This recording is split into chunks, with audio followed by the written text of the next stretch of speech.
फिर से स्वागत है मेरे चैनल पर। मैं हूं राज और आप देख रहे हैं हाईवे 33। दोस्तों, आज की जो कहानी है ये राजेंद्र जी का है। तो चलते हैं राजेंद्र जी कहानी में। लेकिन दोस्त, मेरे चैनल को सब्सक्राइब कर लीजिए। मेरा नाम राजेंद्र है और मैं बिहार का आरा डिस्ट्रिक्ट का रहने वाला हूँ। बहुत बहुत पुरानी है, उस टाइम की है जब फ़ोन का इजाद नहीं हुआ था। और हमारा जो गांव है, गांव में ज़्यादा घर तो नहीं है, करीब 20-25 घर के आसपास हैं। और हमारे गांव का एक मंदिर है बाहर में, माता रानी का मंदिर। और गांव के जितने बुज़ुर्ग हैं वो कहते हैं कि माता रानी हमारे गांव का रक्षा करती है। कोई बाहर का काली शक्ति हमारे गांव में प्रवेश नहीं कर सकती, ऐसा मानना था। गांव वालों का बहुत श्रद्धा थी हमारे माता रानी पर। और एक हमारे गांव के चाचा थे, नाम था उनका महादेव। और वो माता रानी के बहुत परम भक्त थे। वो डेली पूजा करना मंदिर में जा कर के, और नवरात्रों में वो कई दिन उपवास रहते थे जब तक माता रानी का व्रत रहता था। तो बहुत मानते थे वो भी, और सारे गांव भी हमारा माता रानी को मानता था। बहुत चलती थी उनकी बात। हमारे खेत में गेहूं कट रहे थे, कट चुके थे और इकट्ठा हो गया था, और थ्रेशर लगा करके गेहूं का निकाला जा रहा था। लगातार काम चल रहा था। रात हो गई थी, करीब 9-9:30 का टाइम से ऊपर हो चुका था। और जो हमारा जो खलिहान था वो गांव से करीब 1 किलोमीटर के बाहर था, दक्षिण दिशा में। जो माता रानी का मंदिर था वो था उत्तर दिशा में। और उसके हमारे जो खलिहान था, खलिहान के और गांव के बीच में एक बांस का बहुत बड़ा बसवाड़ी था। ज़्यादातर बसवाड़ी तो मेरा ही ज़मीन पर था, और बाकी गांव वालों का भी था उसमें हिस्सा। तो हर साल वो बढ़ता जाता था। कितना भी बांस काटो, लेकिन नया नया हर साल निकल जाता था। तो रात के टाइम में बहुत भयानक लगता था। बच्चा लोग तो डर ही जाते थे, मैं भी डर जाता था। उस टाइम मैं करीब 18-19 साल का था। तो हम अपने घर से खाना लेकर के और टॉर्च लेकर के थ्रेसर पर जा रहा था। मैं अकेला ही था। और जब मैं बसवारी के पास पहुंचा तो अचानक वो बांस हिल रहा था, हवा चल रहा था, अजीब सा आवाज़ कर रहा था। मैं डर गया था। मैं रुक करके और टॉर्च की रोशनी वो बांस के जगह पर मारा जहाँ से आवाज़ आ रही थी। मैंने देखा वहाँ कुछ ऐसी बात नहीं थी, और मैं आगे को निकलने लगा। जैसे ही मैं 10 कदम आगे बढ़ा था, टॉर्च मेरे हाथ में थी, तभी पीछे से लगा कि कोई मेरे को छुआ है। मैं बिजली गति से पीछे मुड़ा और टॉर्च की रोशनी मारी, लेकिन कोई नहीं था। लेकिन इतना पता था कि मेरे शरीर को कोई, कंधे को कोई छुआ है, टच किया है। मैं एकदम डर गया था और वहीं खड़ा रह गया था। आखिरकार हमने वहाँ से भागने की प्लान की, एक दौड़ करके ही मैं खलिहान में पहुँच जाऊँ। और जैसे ही हमने दौड़ लगानी शुरू की, अचानक किसी ने लगा कि आगे पैर कर दिया है, और मैं नीचे गिर पड़ा और मैं फिर बेहोश हो चुका था। मुझे नहीं पता मैं कितनी देर तक बेहोश रहा, मेरे साथ में क्या हुआ कुछ मालूम नहीं।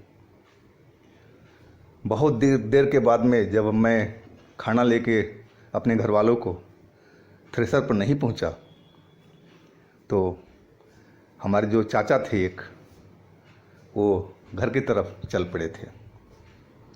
और रास्ते में मैं गिरा हुआ मिल गया था उनको। पूरे गांव में हंगामा हो गया कि मैं गिर गया और राजेंद्र गिर गया है, पता नहीं क्या बात है। और कई लोग इकट्ठा हो गए थे वहाँ पर। हमें उठा कर के चाचा घर पर ले आए और महादेव चाचा को बुलाया गया। महादेव चाचा आए, बोले क्या बात हुई? बोला रास्ते में ये गिरा पड़ा मिला था बसवाड़ी के आगे। चाचा ने देखा, लोग बता रहे थे, चाचा बता रहे थे हमारी कहानी।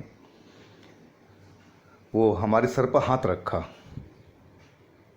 और वो समझ गए कि कोई ऊपरी चक्कर है।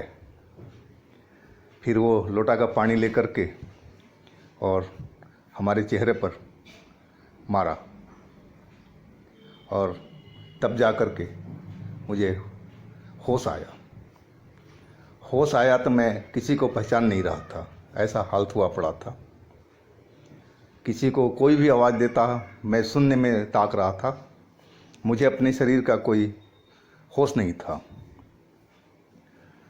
चाचा समझ गए कि कोई न कोई शक्ति इस पर हावी है। फिर उन्होंने अनुष्ठान किया और तब जा कर के मुझे उस जो काली शक्ति थी उससे मुक्ति मिली थी। और कई दिनों तक मैं ऐसा लगा था कि मेरे शरीर में जान ही नहीं है। अब इसके बाद महादेव चाचा काम छोड़ कर के, जो खेती का काम चल रहा था, गेहूं काटने का काम चल रहा था, सभी के घरों में चल रहा था, उसमें से उन्होंने टाइम निकाला और बसवाड़ी पर पूरा उन्होंने पूरा अपना मंत्र लेकर के पूरा जो भी विधि था उनका पूरा चक्कर लगा आए। और पता लगा कि वहाँ पर कोई नहीं था, कोई आत्मा नाम कोई चुड़ैल नहीं, कुछ नहीं। हर जगह पर उन्होंने अपना मंत्र को सिद्ध किया, लेकिन कोई काली शक्ति उनको नज़र नहीं आई। नहीं तो वो पहचान जाते थे कि काली शक्ति इस घर में है, चाहे वहाँ है।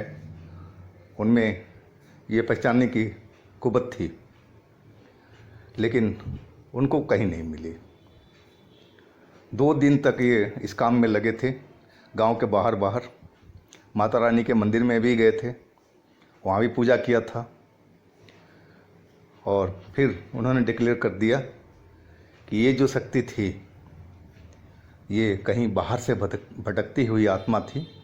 मेरे से पूछे भी था कि तूने कुछ देखा था क्या, नज़र आया था कोई? मैंने बोला नहीं चाचा, नज़र तो नहीं आया, ऐसा लगा था कि पीछे से मेरे को कोई छुआ है।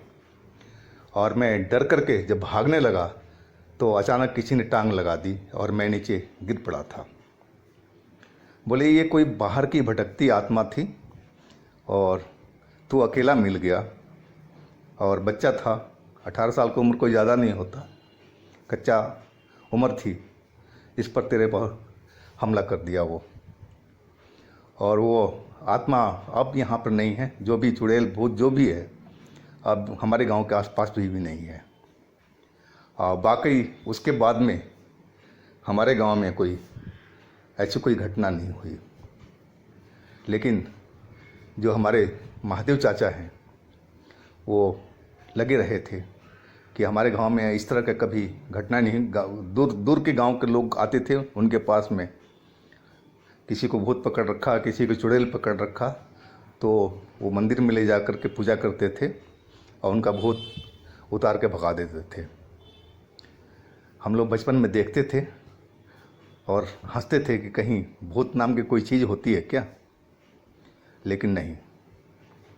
अचानक महादेव चाचा कहीं जा रहे थे रात के टाइम में और उनके साथ में उनका लड़का था, और उसी बसवाड़ी से होकर के उनको जाना था किसी दूसरे गांव में, कोई उनके अर्जेंट काम था, कोई तांत्रिक का।